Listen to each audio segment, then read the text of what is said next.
These Poor Swine by J.R. Miller.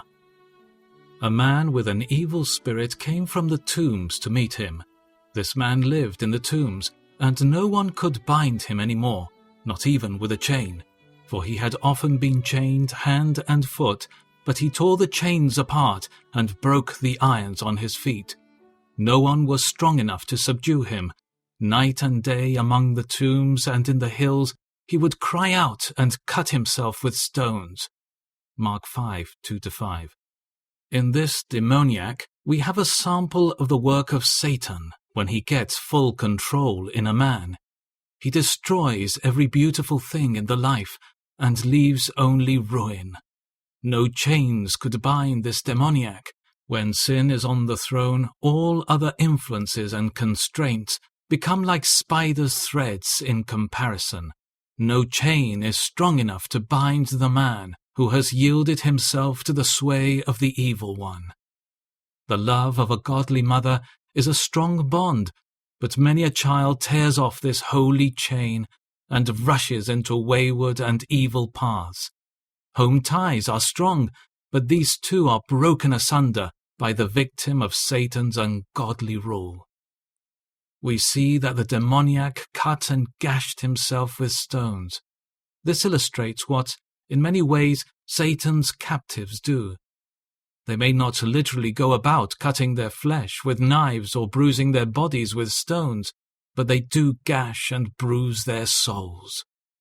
Sin always wounds the life, and one of its fearful consequences is the self-destruction it works. Every sin one commits leaves an ugly scar. We grieve God by our wrongdoing, and we harm others when we sin against them, but we always injure ourselves by every evil word we speak, by every wrong act we commit, even by the evil thoughts we think in our hearts. The self-hurt of sin is one of its saddest consequences. Demons find pleasure in working mischief and in ruining lives. Godly men count that day lost, in which they have done no act of kindness to another. Demons count the day lost, in which they have stained no pure soul or led no one into sin. We ought to tear off Satan's mask and show him as he is. Evil comes to us pretending to be a friend. It holds flowers in its hands and whispers entrancing words, promising rich rewards. Only do this, and it will bring you pleasure, honor, wealth, and joy. That is the way sin talks. But this is all false. Sin is never a friend to man. It never does good to anyone, but always harm. However plausibly Satan may present his temptations under the guise of pleasure, his secret aim is to destroy the soul he tempts. Nothing gives the evil one so much pleasure as to see a fair and beautiful life stained and debauched. It is most comforting to us to find that Christ is able to dislodge even the more obdurate and persistent demon. No one could bind this demoniac, nor resist his superhuman strength, but at his word the foul spirit was compelled to leave the man he had possessed for so long. No human hand can break the chains of sinful habits. No mere resolution can free one from Satan's bondage. Only Christ can set the devil's captives free. Those who have long been trying in vain to reform, to break away from evil practices, see in Christ the friend who alone can deliver them and save them.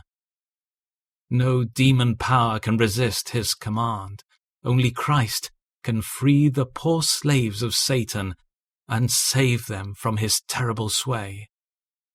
The evil spirits came out of the man and entered the swine.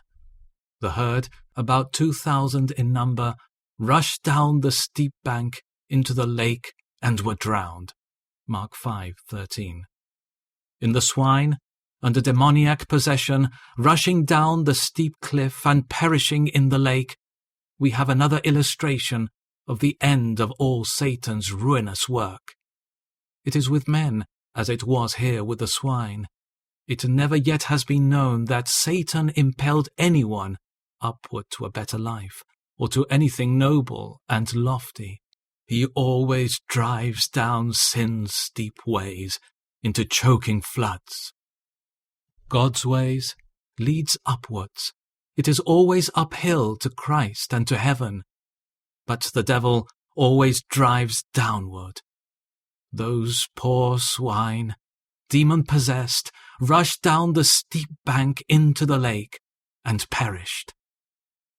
Just so do human souls, demon-possessed, rush down sin's precipitous course and perish. It would be well to keep this dreadful picture in our mind when we are tempted in any way by the devil, for if we follow him, this is the way it will surely end with us.